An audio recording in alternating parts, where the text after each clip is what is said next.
Hello, listeners. We are back on Quote Unquote with KK. This is our second episode of season 2021. We have had the longest presidential election in the world still going on, and we have a new president in the United States of America. A lot of narrative around what's going to happen in the future is being talked about, and particularly from the Indian diaspora in the US. How is the Biden and Kamala Harris duo really going to look towards the Indo-US geopolitics and investments and trade in the next 4 years to come in their tenure? I have invited Sridhar Chityala. Sridhar is a partner at Elevate Innovation Partners, and over his 30 years of experience, Sridhar has worked into financial services such as JP Morgan Chase, Citibank, Wachovia, Wells Fargo, Tectron, National Australia Bank, Commonwealth Bank of Australia, and he has been an investor, board member, advisor to several fintech firms on product innovation, and also been associated with several emerging technologies and financial services business, both in the US and in India and across APAC. And Sridhar's list of achievements and the positions that he has held, both in his personal capacity and in his industry advisory capacity, runs very long. I'm really glad to have Sridhar on today's podcast. So welcome, Sridhar, on today's podcast, World in Biden Era, Indo-US Geopolitics and Investments. Great. Thank you so much for the wonderful introduction, KKG, and so happy to be part of this great initiative that you are involved in. And it was wonderful to hear the strategic context and the rationale with which how you started this effort and how it has now progressed into a very big, large, mammoth, advocacy and awareness type of a program that you are engaged in. So very happy to be here, to be talking on a very interesting topic on the threshold of the just concluded US elections. Excellent. So Sridhar, let me just start talking about, what is the whole speculation? How would the Democrats, given their majority and the thin margin that they have in Washington, and President Joe Biden, really going to manage the politics and the political agenda in the US? And does he face headwinds in the US as far as we are concerned to be able to take some very tough decisions coming out of the whole COVID new normal? Well, I think given he has now controls the three branches of the government, albeit with small majority, presidential, the Senate and the House, he clearly now has the mandate, albeit bringing in as needed Kamala Harris to cast the decisive vote in the Senate. He has an advantage to get ahead with his agenda. The question, therefore, is how he balances that and be able to swing some of the Republicans to buy into the agenda is an interesting kind of proposition that we were all waiting. But he does have the mandate, and he does have the, albeit very thin, and he does, as you say, the votes in the House to get his agenda through. Excellent. My follow-on question is, how strong a president would he be given the issues at home to be able to repair some of the damages from the previous Trump administration has done to the world and the unity around the world, whether it is, counterterrorism, climate change, defense. Do you think Biden would be a strong president who can, first, he has a big repair job to repair the country, which is divided into two, and what we have seen at the Capitol. So he has a big task on hand to first focus on the country itself, then focus internationally in moving forward with all the agendas and issues that the Trump administration left behind. Well, I think first and foremost, I don't know whether Trump left behind a whole raft of global issues. It was a very different policy from the perspective of the prior years or the prior presidencies. Trump was a much more assertive president. There's a lot that was accomplished in 4 years of time under the Trump presidency. He clearly, matched his rhetoric with actions. The formation, the Asia word name Asia Pacific changed to Indo-Pacific. There was question mark whether that would change, but now that is continuing, the Indo-Pacific. Then the question came up, which is Quad, which is the quadrilateral strategy for security, trade, and energy, which formed the epicenter. And then that further led to the whole construct of the 2+2 dialogue between India and United States, or between India and Japan, which furthered, and then a much broader strategic partnership as a defense deterrent in the Indo-Pacific, extending all the way into the Indian Ocean, but more specifically the South China incursions, which to some extent was quietened. And then, of course, the West Asia-Israel peace accord that was never achieved by any past president, all reflects, in one's view, a very constructive approach in terms of avoiding wars, but at the same time putting, if you have to use Ajit Doval's words, it is defensive offense. So there was strategic defense in terms of the perspective in place. And no war occurred under his watch, which is very unusual when you look at the past 4 presidents. So therefore, he left behind a very different kind of a philosophy, and his single-minded focus was around 4 important, verticals or vertices: China, the threat of Iran, North Korea, and some of the issues around the Indo-China border. These were the 4 major themes that Trump was actively engaged in as a strategic player. He kept North Korea quiet. He kept Iranians relatively quiet, and there was constant skirmishes, but it was to make sure that there was no further losses in South China Sea.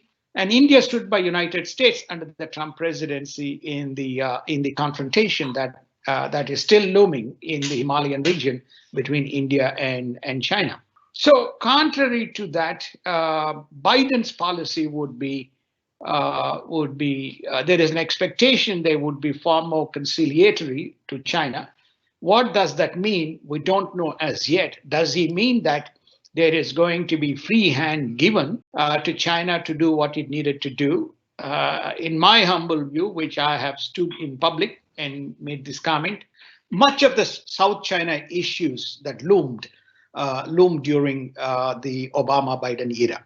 Okay, so from almost nowhere to the entire what you call as the 8-point line, dotted line, the China Philippines in the Scarborough Shoals dispute, which was resolved in favor of Philippines by ICJ, which China never kind of adhered to. The Spratly Islands becoming a kind of a strategic military deployment, expanding during that period. So all these kind of things have simmered on. To some extent, there was, to a large extent, not some extent, but a large extent that remained a background issue, but a frontline paper with the issues that have propped up, even including Tibet. So what we're going to witness is actually yesterday, the Chinese senior officials have made a statement. The strategic misunderstanding or mismanagement of China relationship must be corrected. The Hong Kong, Taiwan, and the Uyghur issue should not be brought up. It is an internal matter, is what we are hearing from the Chinese side. So, to answer your question, there's going to be a fundamental shift. To what extent it is going to be, how much it is going to shift remains to be seen on the security side and the rhetoric of the dialogue between all the nations. Excellent. I just wanted to also focus, Trump had decided to, during the COVID, move out of the WHO and not sponsor the organization. I'm hearing that the US is going to go back and rejoin the WHO as one of the key sponsors. Correct. So that's what I was alluding to in my previous question. No, I'll answer that question, which is even where on the Defense Council, India was proposed as a permanent member. Now there seems to be again statements where this is now getting diluted by the Biden administration. So things like these, is Biden going to be, as you mentioned, a very, very headstrong leader like Trump, who says and who does, as you mentioned, or is he going to, as you mentioned, going to be soft pedaling and going to be very conciliatory in his approach to all these issues that the previous administration has left unfinished, I would say? Well, let me go on the philosophical side. Trump believed that these institutions were irrelevant and were not contributing and politically compromised. So he had a firm belief, and there was no economic value generated for the money that United States was investing either into United Nations or into WHO or into Paris Accord or into Green Program or into even IMF, World Bank type of organizations. They were created post-World War II. They have not reformed themselves. And it is still an old man's club or old boys club, and so therefore it was redundant. That's his kind of strategic and philosophical and policy perspective. So Biden is very clear. He says we will be joining WHO. We'll be working with WHO to find the common ground for tackling COVID pandemic around the world, sharing knowledge, practices, etc. So WHO, United States is going to be back. United Nations, they've already appointed the ambassador for UN. Susan Rice was the previous one, and then Nikki Haley, and then from Republican side, and then now we're going to have Taylor Thomas. So we're going to have somebody coming in. And they believe in United Nations as a forum and an institution to believe in the disputes. So therefore, UN, Biden is very clear, they'll be back in UN. Biden is equally clear, he will be rejoining the Paris Accord and committing $450 billion, which we all kind of sit back and stand up or whatever you want to call and say, oh my God, what are we going to get out of this? Okay, so therefore, he's joining Paris Accord. Correct. Okay, and Trump's view is that most of the puffing is happening from China and India. I was asked to comment on this Indian side. I said, look, he can make his comments, but the story is at the end of the day, you look at the numbers, but the numbers, India seems to be moving well towards achieving its goal, but it doesn't discount the fact there's still challenges in India. So his belief is that he will join the Paris Accord. And the last but not the least, that you asked a question about UN Security Council permanent membership. Correct. Trump was emphatic that India has to be Indian. He doesn't believe that India has to be in P5, but because he didn't feel it is relevant, but he certainly supported India, Japan, and Germany or France. I'm sorry, India, Japan, and Germany to people, in the UNSC, United Nations Security Council. He also wanted India to be in G7 as a G8 member. Until Correct. the election transitioned, Boris Johnson had invited India to the India, Russia, and I think not. I think India. He had invited three countries. Japan, G5. Japan, Yeah. India, Brazil, and Germany. Or he had invited three specific countries. Okay. I remember India very clearly. Was one of the people to be at the table. All right. Right. Now, that may not be the case right now because Boris has not extended the invitation to Prime Minister Modi. These are the political differences and in terms of the UN. This question was asked whether India, whether there would be whether India's the continued support.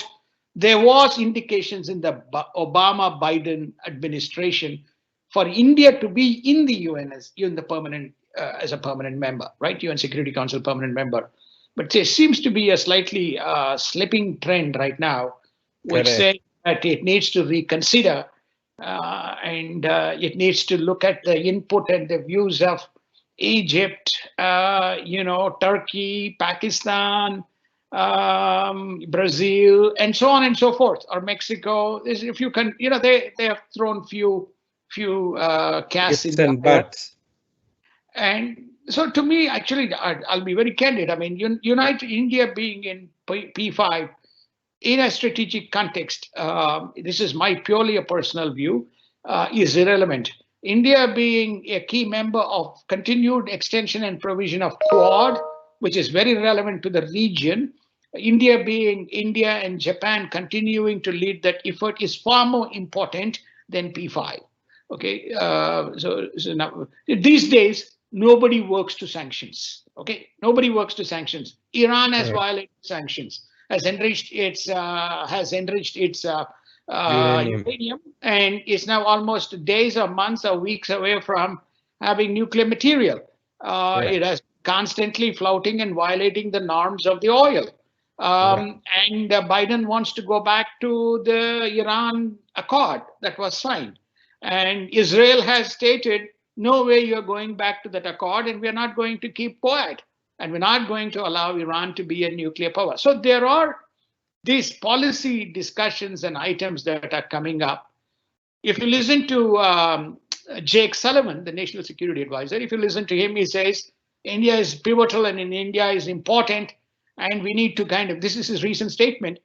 India has, India and China and India, Japan, US have to change the narrative as to how they combat China. If you listen to Janet or Tom or Kurt, or if you listen to Anthony Blinken, Kurt Campbell is going to be the overall Asian coordinator. He's a veteran diplomat, very well known to the Japanese. And of course, Dr. Jaishankar has worked, he's a career diplomat. He has relationship with a number of people on both sides of the aisle. He has worked with many of these people, both as an ambassador, so he's well aware of the Chinese. So it's not something that is new for Dr. Jaishankar to deal with these issues. And Prime Minister Modi himself has stated, you need strategic flexibility in dealing with the foreign policy issues. I mean, when I look at the US side, US is much more going to balance the traditional Democratic Party relationships that exist around the world. Is Pakistan, China and Iran, and I know they have had a very mixed relationship with North Korea. It remains to be seen what happens there, but certainly. They want to re-sign the Russia Accord, which is expiring this month. So I think that's going to be done. STAR Treaty will be renewed. And then they were also looking at the nuclear. So I think it's a very different approach that one will see, whereas Trump will upfront say these are stakes on the ground as far as US is concerned. Biden administration is going to say, okay, we have had a past relationship and we know this stuff and we know the issues and how we kind of work together. So you're going to see much more dialogue and there could be reshaping of the relationships. There are four major issues that Biden is confronted with right now. and how he's going to deal with it will shape the overall foreign policy of Biden administration. The Myanmar coup is number one. Correct. South China, now China has sent its survey ships into the territories of the contested nations, right?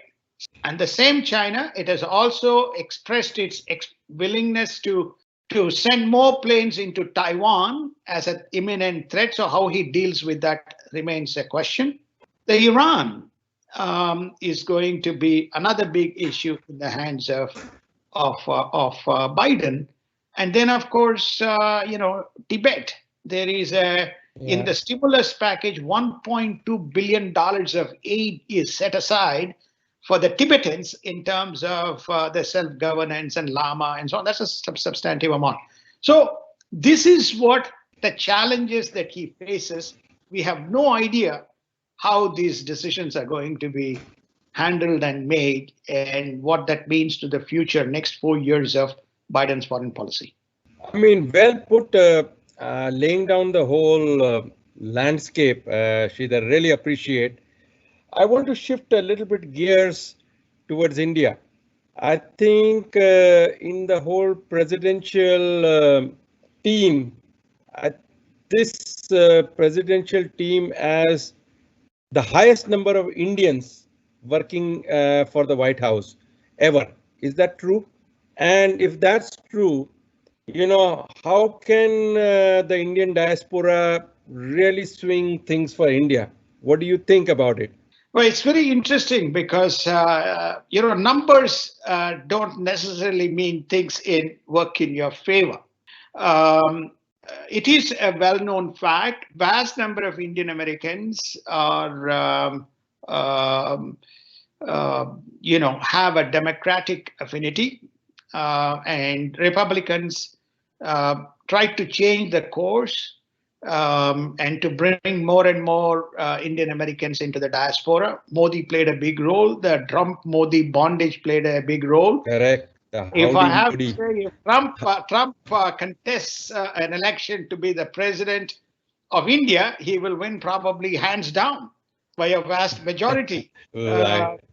Because Indians love his style of leadership. Which is, take the bull by its horn and shake it. So therefore, you will begin to see, there's a lot of support for him to kind of come back. Look, we have had three major issues with regard to India. Okay, one issue is this, CAA, Article 370, repealing of the Article 370, Citizenship Amendment Act, Article 35A, National Register of Citizens, which is not the business of United States. Okay. Correct. But they have been passing councils after councils. About 7 councils have passed resolutions, all controlled by Democrats, against the policies of this, which they call discriminatory, without complete lack of understanding. Even they put their foot in the mouth on the recently ongoing farmers' agitation. Correct. And you see banners and posters in West Coast and some parts of America, which is around the farmers' agitation, which is a reflection of more political activism rather than economic reality. Okay. And vast parts of it comes from the Democratic side, without kind of mincing words. It was also the Quad, led by Pramila Jayapal, Kamala Harris, Ilman, Rashida, and so on, who said they need to summon Dr. Jaishankar to the House to be questioned around human rights violations. When you had major issues in India during the February visit, Shaheen Bagh, when he was asked a question, he said, Modi is the Prime Minister of India. It's an internal matter. They will know how to handle the situation. Correct. Modi should not be advising me if I have communal riots in United States, whether I'm competent enough to handle it. But that is the philosophical difference between the two parties. So these guys are going to bring up. So whether you have 20 Indians or 40 Indians in the administration, if the philosophical mindset is to because of we have lobby groups, we have activism groups, etc. And when you have these asymmetric issues, okay, if you have human rights issues, why China is a strategic partner? You mean there are no human rights issues in China? Right. And I mean there are no human rights issues in Pakistan? There are no human rights issues in Iran? There's no human rights issues in some of the African countries? Why is it that Democrats or Democratic Party have a specific flavor towards India, notwithstanding the fact India today under Trump has become the 8th largest trading partner of United States, and United States is India's largest trading partner, displacing China.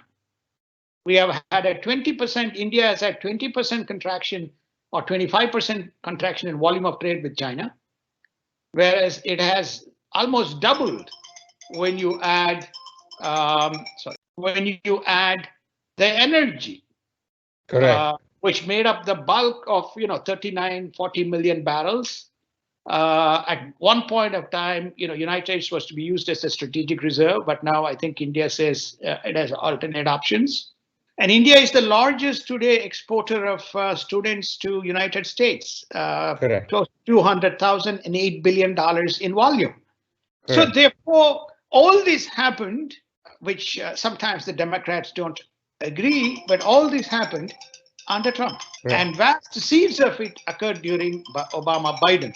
So if you take a look at these numbers and the philosophical shift, it's very hard, unless you see some action and traction over the next 4 years, whether 20 or 40 is going to be material. But there's a precedence of some of the issues that has occurred within the Democratic controlled local councils, which doesn't augur well if these issues are presented front and center of India-US relationship. Very well said. So we just pick up a little bit on further on the trade before we go to the student and immigration and visa and whatnot, and India and tech and services and manufacturing. Last year, US-China trade was the highest. It's about 535 billion. In spite of the COVID, disruptions in supply chain and trade being step up from India to replace China with some of the trade policies. Sridhar, I want to know now, what can we do to really push, making India maybe the top 4 trade partners of US and a very strategic trade partner in this side of the world.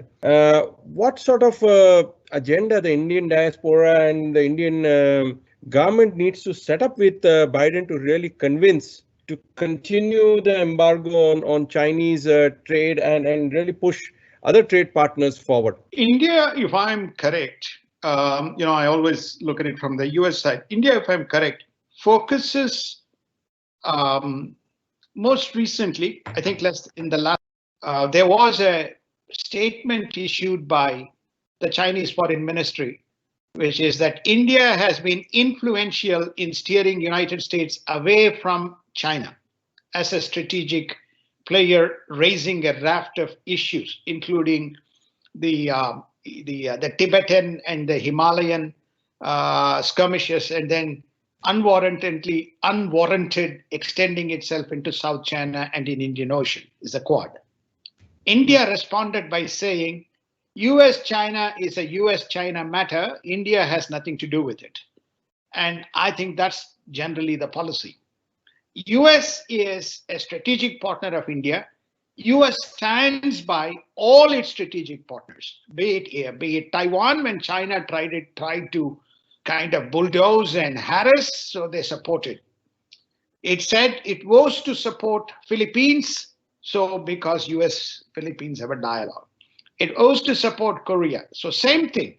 Mike Pompeo has repeatedly come and said, look, the BEX agreement, bilateral exchange communication services agreement that it signed, is basically to give strategic access because China is occupying India and threatening.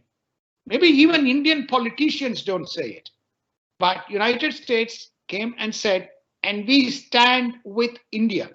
Mike Pompeo has said, and President Trump has said that part. China doesn't, so therefore that's a US-India kind of strategic partnership and the mutual respect that the two nations have. So India will always steer, and same with US, traditionally bilateral in terms of how they form relationships and how they build it. They form a regional cooperation only when you have a shared agenda amongst nations that is part of the region. If you have 7 countries in the region, if 6 countries agree or 5 countries agree, then that occurs. So you will not find any change in the India-US dialogue on an ongoing basis. And I think Indians today are very different to what India was, 10 years ago, right? It's a very strong economy, very strong economy. It is now a leading player in a number of segments, verticals from mobile to solar to now pharma to major infrastructure effort is underway. No need to talk about IT, where you all come from. India is a big provider of IT services to Europe. So I think India is also a major now exporter of defense under a joint partnership from United States, as with France and so on. So I think to me, it's the geopolitics which will shape the Indo-US in terms of agreements and disagreements, not just India-US in its own right. Let's move on to the tech part of it now. You see, India banned a lot of Chinese apps and products due to political reasons. And obviously, Trump and administration also endorsed and also thought of even banning some of those apps, and including Huawei. Whatever you. Then comes this whole WhatsApp privacy issue and the Indian government requesting WhatsApp to work on the privacy issue and be India specific.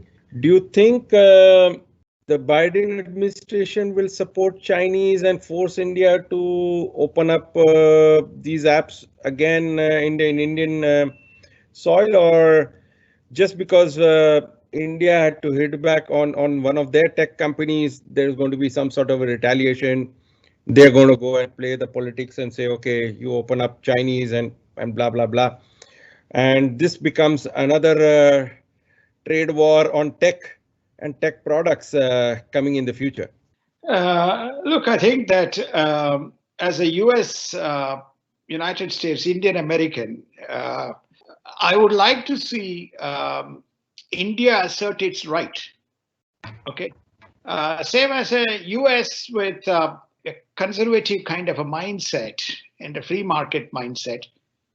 I would like to see a tech platform is a tech platform.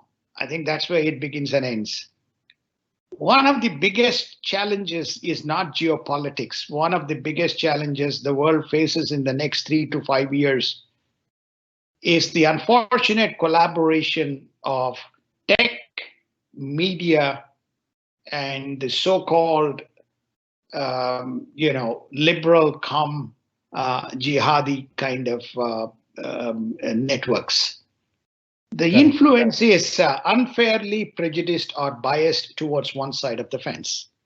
That you have seen by way of observations. Okay. They have not dared to shut down Modi, but they have dared to shut down a president of the most powerful nation in the world from Twitter, right? Trump. Okay. But 88 million followers. Okay. So to me, when I look at India, when you look at India, India is the home to the largest WhatsApp users. India is home to one of the large Twitter users. India is home to the second largest mobile users. India is also home to a very large diaspora of tech developers. So in that context, India has all the power and the might and the right economic, political, and a strategic context to shape its narrative, not to be undermined. So the most recent changes that are coming in and the discussions that have happened between the Indian communications and corporate or law ministry with the tech platforms and the revolving journey with the tech platforms is the right course, which is to say, you may have policies elsewhere. You want to do business with us, then you have to do business the way that we set down the policies, which is as per our democratic constitution. Well, are you not doing that in China? So please try to have, otherwise China will shut you down. You're banned in China because you can't follow the Chinese policies. We're not going to ban you, but we're going to ask you whether you comply. If you don't comply, then we're not. Unfortunately, in the United States, we have the 230 Amendment, which basically, and then we have the First Amendment. The 230 Amendment gives the immunity from any liability that these companies can be subjected to for their actions.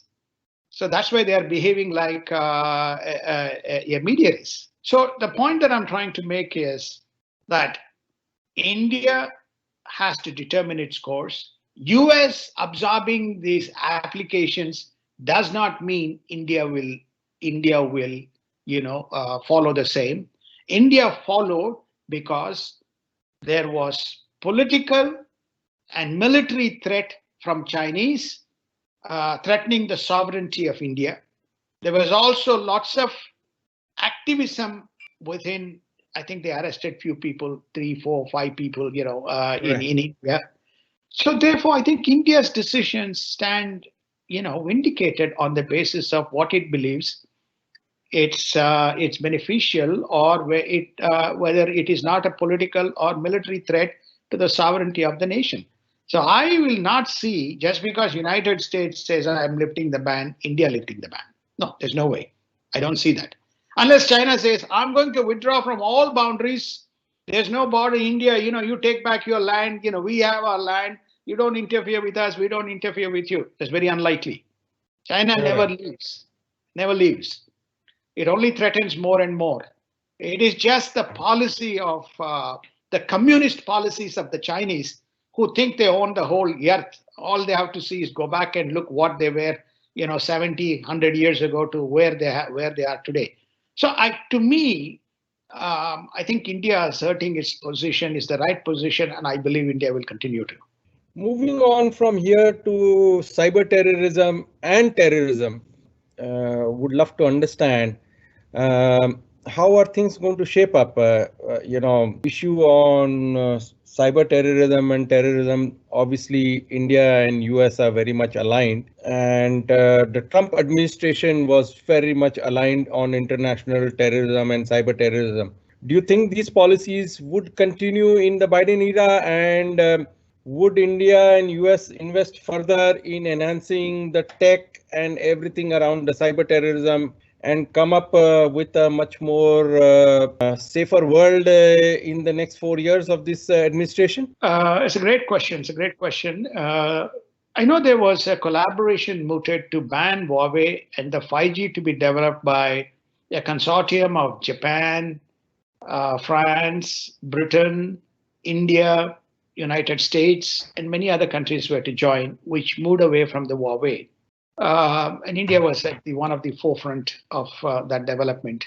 And when the change of administration occurred, because of some policy issues that could prop up, Japan immediately helped India with some of the software, because India was dismantling the Huawei infrastructure. So therefore, on that Huawei 5G AI side, I think India and Japan and Britain and France and maybe Germany, to some extent, United States will collaborate. But it remains to be seen how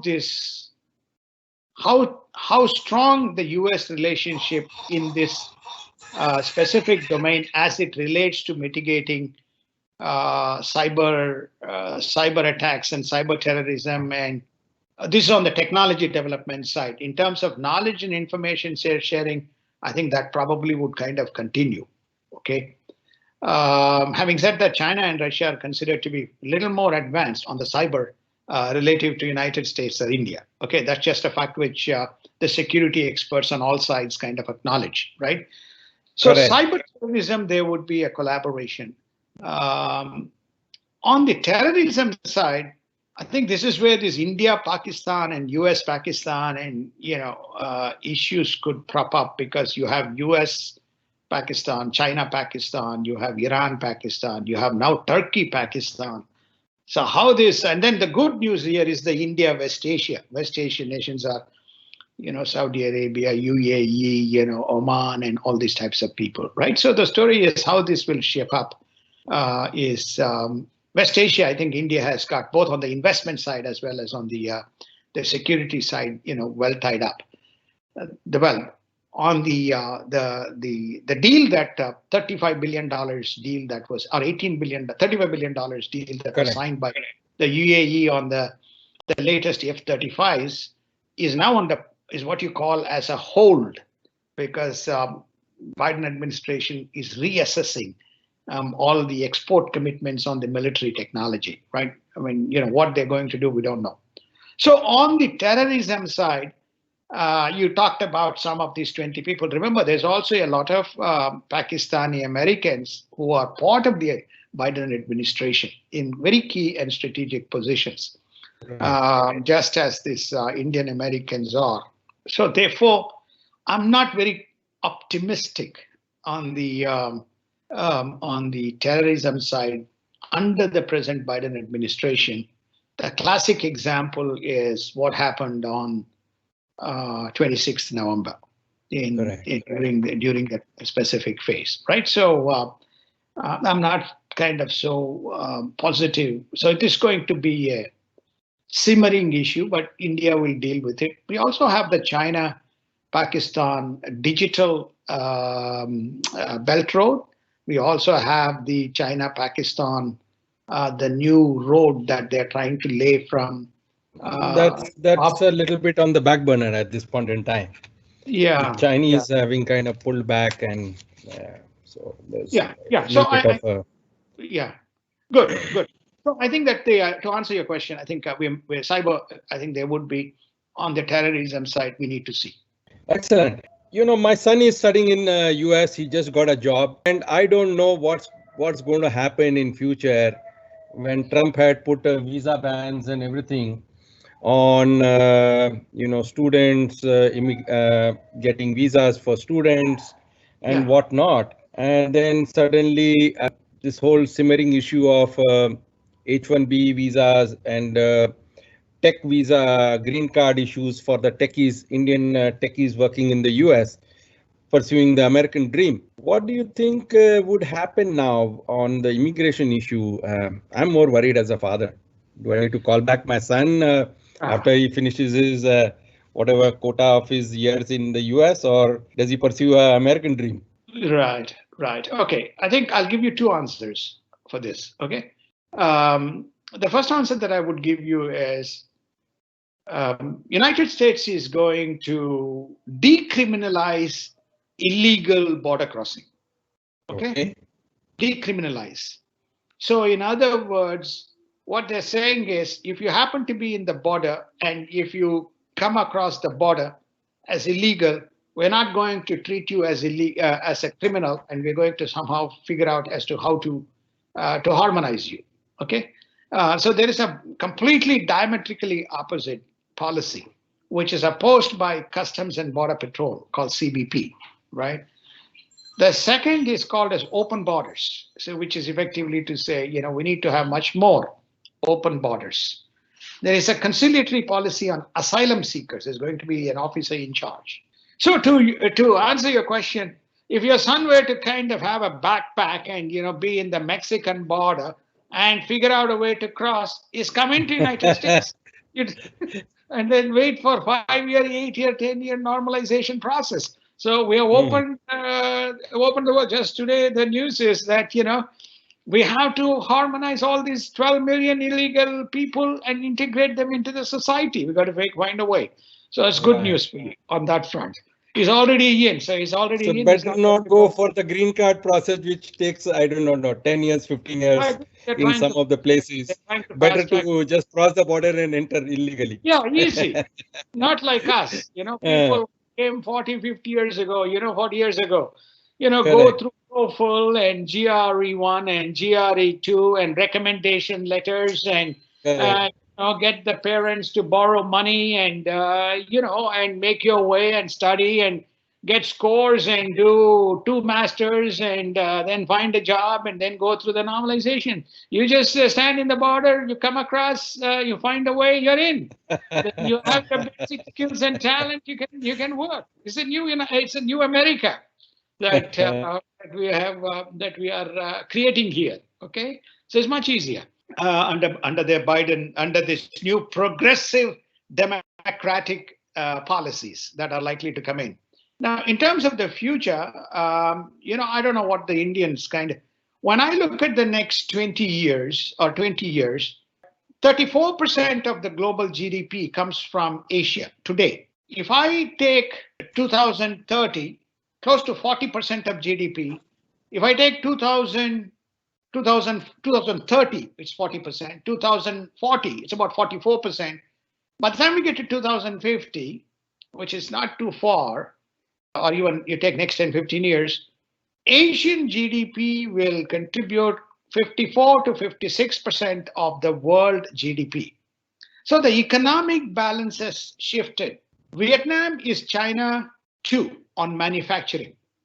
Taiwan is China 1B in terms of its overall industrial, electronic, semiconductor capabilities. So therefore, when you look at Asia as the most dynamic, and if you take a look at India relative to, we were, going back to 97, 98, we were inviting COBOL programmers and, Y2K.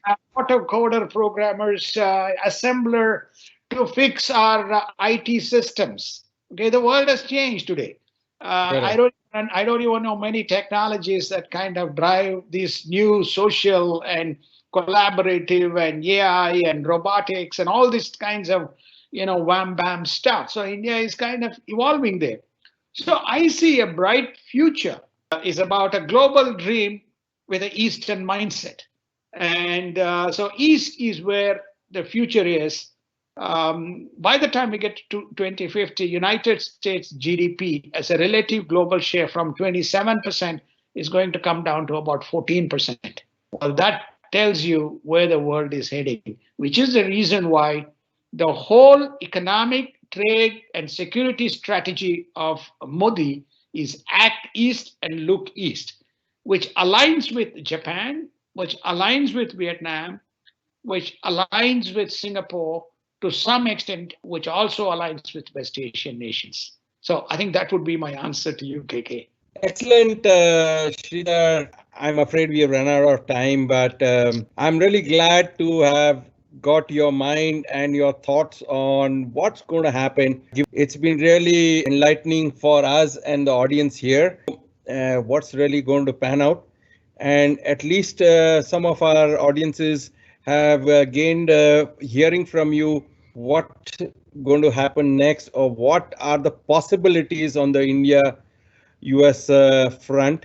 I'd like to thank you for being part of the show. Before I just wrap up, I would love to thank our sponsors, our team, and who have made this show possible. Our next podcast is on health. We're going to talk about aging and post-COVID in the new normal. So wait for our announcement for our next podcast. Thank you once again, Sridhar, for taking time out and talking to us. Have a nice day. Yeah. Bye-bye. Bye-bye.